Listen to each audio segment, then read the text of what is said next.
All right, aloha and welcome back, you guys, to another episode of Shakas Swings, a Hawaii golf podcast. I am your host, Tanner Hughes. Thank you again for checking out the podcast and all the love we've gotten across ESPN Honolulu's social media pages. It's been great to be on this journey with you guys. I am currently still in Tulsa, Oklahoma, on a bit of a golf trip these last couple weeks with my family, getting recharged before the football season starts up in just 1 week's time. But we've got a great show for you this week. Actually have my brother Tanner Hughes, who is a PGA professional and head golf instructor at Forest Ridge Country Club here in Tulsa, Oklahoma. He's going to be joining us on the show in just a little bit, talking a little golf instruction, and everything you need to get going in the game of golf. It was a great time hanging out with him on the show, and really excited for you guys to meet him and kind of hear what he has to say and helping you get better at the game. But quick front half of the show today, we're going to go over what's going on in the world of golf. A lot going on as it's the FedEx Cup championship time of the golf tournament, of the golf calendar, if you will. And Will Zalatoris got it done this last weekend for the first time in his tour career. He won this past week at the FedEx St. Jude Classic. Zalatoris survived a playoff in classic Zalatoris clutch fashion. Good for him, man. Will has just been on the scene for a little while now and has had a lot of great opportunities. Obviously missed that downhill putt at the U.S. Open to win and came in second just this past year at the Masters as well. We've kind of had our eye on Zalatoris for a little while now, and to see him finally get a win on tour, for those that follow golf, it's a good thing. Zalatoris is a good dude, and I'm really stoked that he has kind of gotten it done. That kind of leads us to what's going on right now with the FedEx Cup. Currently in first is still Scottie Scheffler. Okay, he's got a little bit of a lead over Will Zalatoris, and then right after him is Cameron Young. And as we record this, right after that is Cameron Smith. So a lot of guys right there vying for position this week in the BMW Championship, as it's the second to last event in the FedEx Cup standings. And so this week now, as it's Friday, August 19th, I'll give you guys a little update on what's going on at the BMW Championship. Adam Scott actually is leading the way at 10 under par. Scottie Scheffler right behind him. Cameron Young, Corey Connors, and Corey Davis behind him. 7 under par, 7 under par, 7 under par, and then 6 under par, respectively. I'm pretty sure Scottie Scheffler only needs to... I believe he only needs to come in third in this tournament to seal up the FedEx Cup. They will not be able to garner enough points to come back on him. Anybody in the field can catch Scottie Scheffler with only one more event after this week at East Lake. So it's coming down to the wire. Huge payday, obviously, is up in the air for any of these guys to go and grab. Exciting time. Tune in. I'm definitely going to be watching. Let me know in the comments who you guys got. Who's going to capture the FedEx Cup this year? If Will Zalatoris can get it done last week, I think he can get it done again. Would love to see him cap off an amazing year. Also, Scottie Scheffler is by far the hottest guy on tour. He's so hot right now. Hottest guy on the tour in terms of where his game is at. So my money's on either Scottie or Will Zalatoris as we record this. But in terms of big money, we can't not talk about the LIV Tour a little bit if we're on the topic of golf these days. And this past week, actually, this past Tuesday, that was the 16th, I believe. No, the 17th of August. A whole bunch of players got together up in Delaware, which is the site of the BMW Championship, to have a players-only meeting to discuss the future of the PGA Tour, the LIV Golf Tour and kind of where they stand as players heading into what the future of golf kind of looks like. Big name guys came out for this meeting, including the one and only Tiger Woods, Rory McIlroy, Justin Thomas, Spieth, and Ricky Fowler. And if you ask me, other than some of the guys that have gone over to the LIV Tour, those 5 guys represent the future of golf as we know it. Along with them were a handful of others. They haven't been quite as vocal as what has been communicated behind those closed doors at that meeting, but it's definitely eye-raising a little bit, because we got to figure out what we're going to do with LIV, because it's here to stay. It's not this offshoot one and done thing, and they're losing players to the LIV Golf Tournament left and right. And it's not just old players, it's young guns like Matthew Wolff, like Bryson DeChambeau, Dustin Johnson, Brooks Koepka.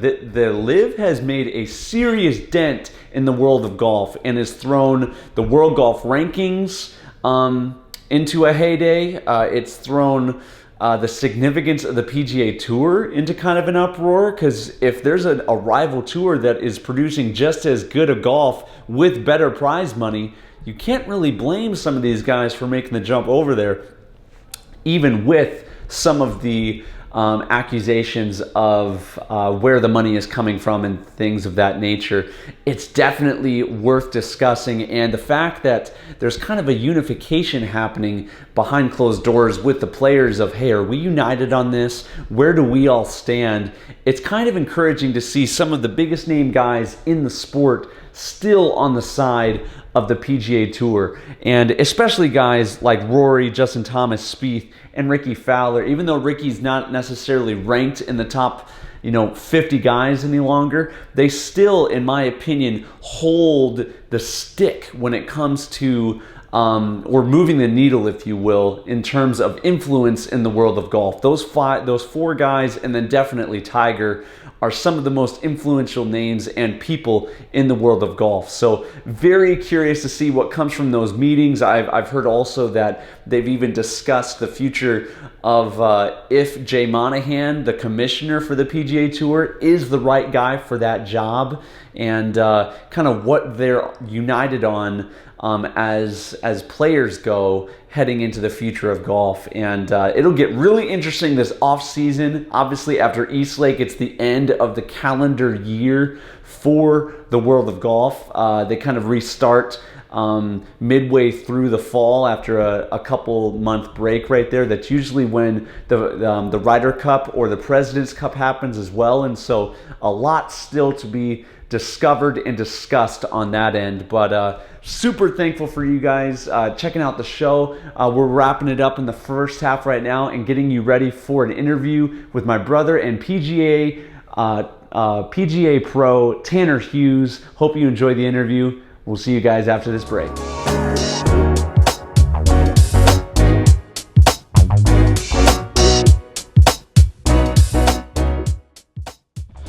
All right, welcome back to Shakas and Swings, a Hawaii golf podcast. We are not in Hawaii today, believe it or not, as we record this on Thursday, August 18th, is it? 18th, yes, 18th. We are in Tulsa, Oklahoma, specifically Broken Arrow, Oklahoma, at a golf course called Forest Ridge, and I'm very pleased to welcome my brother Tanner Hughes, who is the director of instruction here, right? That's right, yes sir. Yeah, what do you do here? I've pretty much got the best job in the world. I help people play better golf every day. Oh. So whether that's kids, adults, super old people, I find ways to help them play better golf and shoot lower scores and just have more fun on the golf course. Man, that's awesome. Since the start of COVID, there's been 6 million new golfers in the entire country of the United States. Everybody from your dad to people at an auto shop. People are picking up golf left and right. I mean, if you were to epitomize what you would do to help someone brand new into golf, how would you sum that up with someone who's just picking up the game? What do you try to do to help them?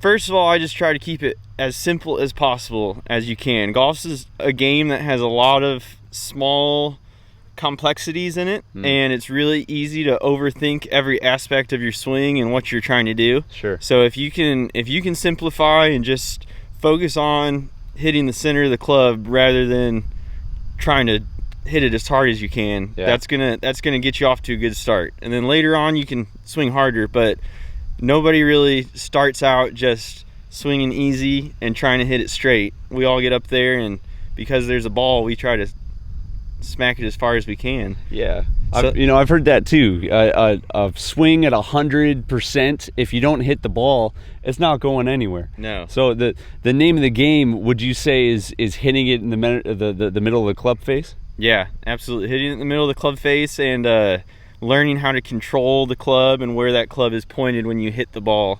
And that's going to give you the best chance to know where your golf ball is going before you take the swing.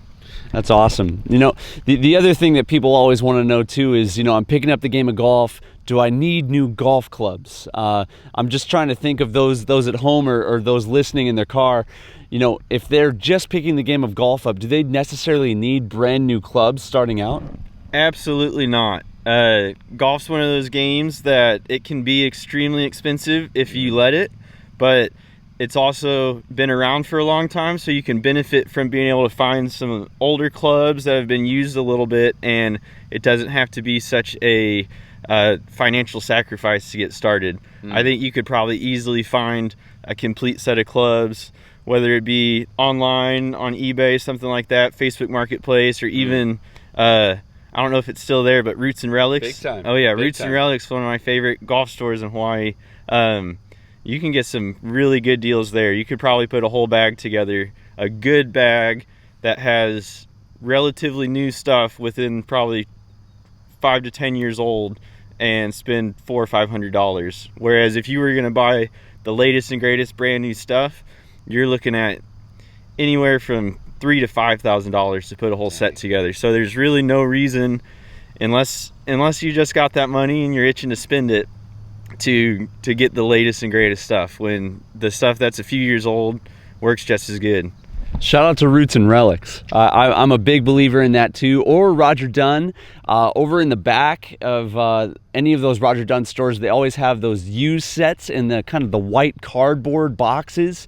Check that out. It's usually a little bit better bang for your buck. But for those listening at home, you had a stint of time where you actually lived and played golf in Hawaii. Talk about your golf experience in Hawaii for the folks a little bit. Yeah, absolutely. So right after I graduated high school, I came out to meet you out there, and it's true. Wasn't really sure what I wanted to do with my life, or where I wanted to go to school, or if I even wanted to go to school. I still don't know what I want to do with my life. It's all good. Exactly. I'm just but so I came over and we got a place together and worked at Hawaii Kai Golf Course for my entire time there. I was there about 3 years. I worked there full time the first year there. Did a little school at HCC, and then Chaminade. And then I went to Chaminade after that and walked onto the golf team, played a little golf for Chaminade, and unfortunately that was kind of back in the day. I was young and dumb and didn't have my head on straight, and so I didn't make it all 4 years there. I only made it a couple. Had to come home and kind of reset back here, but man, it was a great time. I've got a lot of good stories and a lot of really good memories, and still a lot of good friends that live out there, and gives me an excuse to go back and anytime I want, really. Once part of the INA, always part of the INA. Yeah, that was a great time, but it's really cool to see what you've done over here, particularly with the junior golf program. And maybe for those listening at home interested in getting their youngster started in the game of golf, would you recommend lessons right off the bat? Would you recommend just having them go out and start on the putting green? If we had a kid in front of us right now, brand new to golf, wanting to check it out, what would you do? I would take him over to that pond over there and let him hit golf balls in the pond. So I love it. I think just the most fun you can make it for a young one interested in the game is the best thing you can do. You don't want to get super technical on what they're needing to do. Again, there's a million things you can address in the golf swing. So get them holding it the right way and just let them have at it. Let them smack the ball. Let them have a lot of fun and make it as easy and stress-free on them as possible, because it's easy to make it way too hard, and then a kid's going to look at that. You make him hit behind a tree or something and play his ball the whole way through a hole, he's not going to want to play golf for very long. So if you can make it all about having fun, and something I like to say here is what we create lifelong lovers of golf. And so we don't care if your kid's the next Tiger Woods or if he's just wanting to come out and hang out with his friends, but if we can pass on the love and the joy of the game, then they're going to go and do whatever they want with it. That's awesome. Yeah, I guess not just for kids, but if you're starting the game of golf too, really focus on having fun first off. I equate it to surfing all the time. You don't necessarily need to be good at it. The point is that you're in the water. I feel like we share that same sentiment, that even if you're brand new to the game, the point is being in the golf cart. Listening to some tunes, having great people around, maybe having a beverage of sorts. What's your go-to beverage on the golf course while you're playing? Anything cold. Anything cold? Yeah. How hot is it today? Are we in the... It's not too bad today. Today it's a high of 88 here, but we've had over 25 days over 100 degrees this summer in Oklahoma. Yeah, I'm good. I'm good on that. Yeah, so on those days it's water and Gatorade. You're not really drinking any feel-good drinks, but I would have to say if it's a day like today where it's beautiful out, man, I don't know. There's really anything cold with a little that's refreshing. Something a little fruity maybe. You like those Coors Light limes, don't you? Yeah, the Michelob Ultra cactus limes, those are good.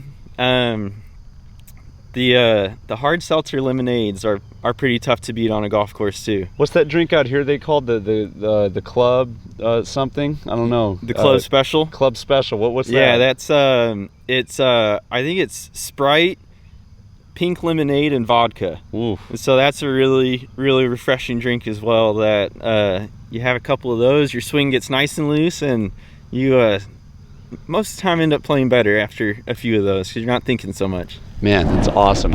As we kind of get into the second half of our podcast right now, we always jump into this segment called Golf Hacks for Hacks. Now, I'm kind of putting him on the spot here, but if you had one tip to give to golfers of any skill level, what would be the first thing that you would want them to work on the golf course? You are putting me on the spot. Let's see. Again, there's so many different aspects of golf, but you really can't do anything unless you understand the cause and effect relationship between the club and the ball. So that being said, I think it's easiest to see that on the putting green. So if you can start and get a pretty solid base on the putting green and understand that your ball's going to the right if your putter's aimed to the right, or vice versa, it goes to the left if that club's aimed to the left. It goes wherever you're aimed when you hit it. So if you can understand that cause and effect relationship between the club and the ball, it makes it a little easier to understand what's happening whenever you take it to a fuller swing. So I guess if that my tip would be just to start small and kind of learn it on a small scale before you jump to the driver, even though that's the most fun thing to hit. It's fun to hit it far and swing hard, but you got to learn that control before you can take it to the big stick. Are you a big believer in starting from the green and then moving back and teaching the game? Yeah, absolutely. If I do any sort of beginner golf classes or a junior camp that we have beginners and we're starting from scratch, day one is always on the putting green. And we do a few simple drills to work on where that club's aiming, then hitting it to where we are aiming, and also speed control. But then again, back to the fun, we probably only do legit drills for about 20 minutes, and then we play mini golf or some sort of other putting game. I like it. That makes it all about fun. And then I want to take lessons from Tanner now. Yeah, it's a good time for sure. But then after we work on the putting green, then absolutely we bump it back to chipping. So it's still not a full swing, it's still a little swing, but we're using a different club. We're still close to the green, and then from there we just progress it back to a full swing. And then we try not to spend a whole ton of time on the driving range either. Once they get the basis of how to swing and how to do it, we get them on the golf course where golf is played, to where they can take those skills to the real playing environment and then start to have a lot of fun out there. Yeah, I think you're hitting on it, that there's work to be done on the driving range, but the real work is actually on the course. Get out there and play. Figure it out as you're going. There's so much nuances and things that you learn as you go, rather than trying to have all of the information right up front and then figuring it out. Golf's the only game that you don't practice on the field that you play on. So you think about soccer, you go to soccer practice, you're practicing on the soccer field. Basketball, you're practicing on the basketball court. Baseball, you're in the diamond. Golf, you have specific areas that are for practice, and then you've got another area for play. And that's why a lot of times it's hard for golfers to take the skills that they really master on the practice environment and take it to the course, because there's all these different distractions, whether it be trees or water or bunkers. There's just a lot going on, so it's really important to practice in the playing environment so that you're comfortable in the playing environment, and also you set yourself up for the most amount of success. We're talking about practice, man. No, we really appreciate it, man. And we kind of wrap the show up with a fun kind of quick hitting questions right here, and then we'll let you get back to giving your lessons today. But first one I want to get to: the funniest thing that you have ever seen on a golf course, or the hardest you've ever laughed on the golf course. Okay, so I was probably 13 or 14. You were probably 16. We were up in Door County, Wisconsin, which is kind of one of the northernest points of Wisconsin. It's right on Lake Michigan and Green Bay. And we were playing a really nice course up there. And when we were young and dumb, we used to, and I still do this, but you can put your cart in neutral, and it doesn't slow you down as you go down hills. So I can remember it like it was yesterday. You and your buddies were playing one group ahead of me and my buddies, which were all the younger brothers of you and your buddies. And both the carts in your group went down the biggest par 3 with your carts in neutral, and were just hauling down this hill. The cart in front decided to slam on their brakes while the other two behind them were still hooting and hollering going down that hill. And I don't remember what cart you were in, but the back cart hit the front cart as hard as I've ever seen a collision, to send the two people in the front cart out the front of the windshield, and it was a disaster. Then on top of that, the guy in front of your group turns around and was like, "Hey, would you guys knock it off? Knock it off, you kids!" It was hilarious. I remember just falling to the ground, cracking up. That was a good one. Another one that's the other time I laughed super hard on the golf course was during a high school tournament. We got to a hole, there was water, and one of the kids I was playing with hit a ground ball into the water.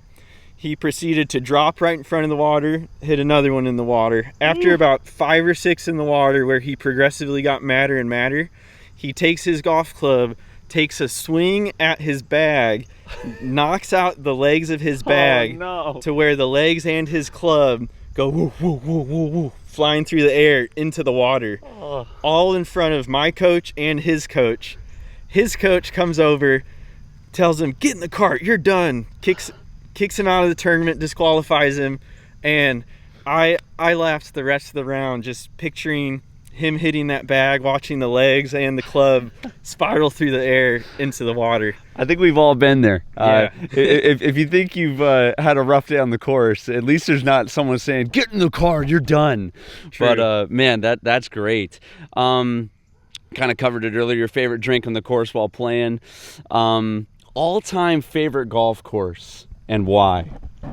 All-time favorite golf course. I have 2.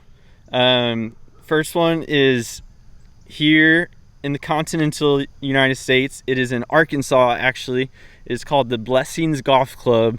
It is University of Arkansas's home course, and it is privately owned by a billionaire. So Johnny Tyson. He writes a check every year to make that course as the chicken guy, right? The chicken guy, yes sir, yeah. Johnny Tyson but he writes a check every year to make that course as pure and immaculate and cool as possible so that they can recruit kids to come play there. So it is. Would you put it up there with Augusta? No chance. Okay. But Augusta is just special. You can't top that. But this place is special as well, but they don't play the biggest tournament of the year every year there, so it can't compete with that. And then my second one, I have to go with Royal Hawaiian in Hawaii. Wow. Just because that back nine, it's like you're stepping into Jurassic Park, and it's sweet. Anybody here that's going on a trip to Hawaii, I always recommend, like, you got to go check out Royal Hawaiian because it is unlike anything you've ever seen before. And bring plenty of golf balls. Royal Hawaiian is basically fairway and then jungle. So for those listening at home, if you're trying to check out golf in Hawaii, Royal Hawaiian's a great one to check out, but you need a lot of golf balls if you're going to check that one out. You do, absolutely. Let's see. Your dream foursome.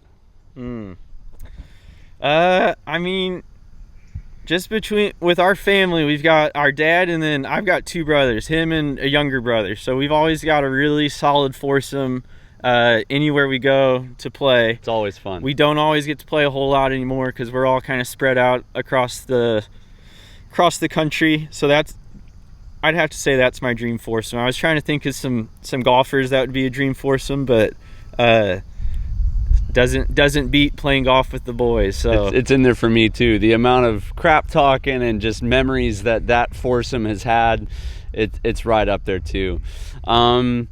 Biggest lesson that golf has taught you? Oh, that's a good question. I think golf has a lot of similarities with life and our journey in life, and like anything, if you're wanting to get better at it or you're wanting to evolve yourself in life, it doesn't happen overnight. And so I have a lot of people that come to lessons with me that they're expecting me to tell them something and that's going to change their game, and it's not that way. It takes a lot of work, takes a lot of persistence.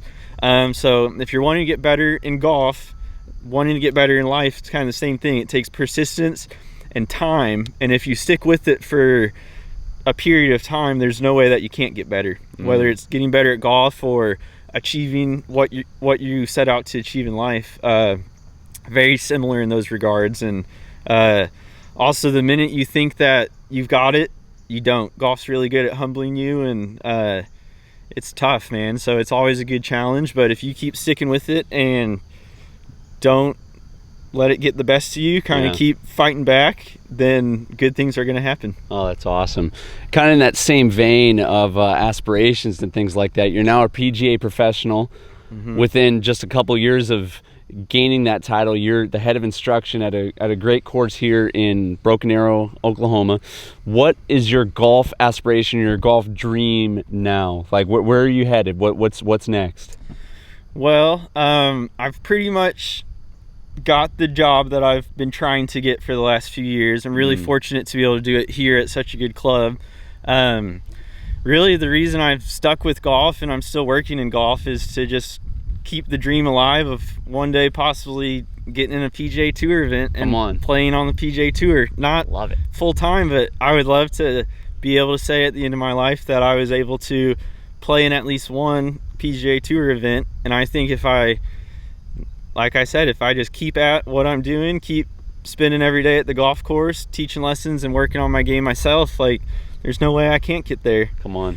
Then the other goal or dream I have is I want to start a training aid company that helps others get better at golf. We make products that help people get better at golf. So I've started that within the last 2 years. It's called Drop Shots Golf. You can check it out, dropshotsgolf.com. Right now we've got a putting training system that I've developed, and I just want to continue to make things with that and continue to grow that. I think it'd be really cool to have that be so successful that I could just kick it with the family and play golf every day and not have to do the day-to-day grind of, even though this is a fun job, it's still a job. But so if I could grow that business to the point where I can kick it on the golf course every day and just continue to get better and better, I think that'd be that's the dream. Sounds like the dream to me. Oh yeah. Yeah, that's awesome. Tanner, we really appreciate having you on the show. Need to definitely come back to Hawaii soon and teach some of the juniors out there. Teach me a little bit. I definitely got to get better at my own game, but thanks for stopping by with Shakas and Swings. Yes, sir. Right Thanks on. for having me. We'll see you guys next time.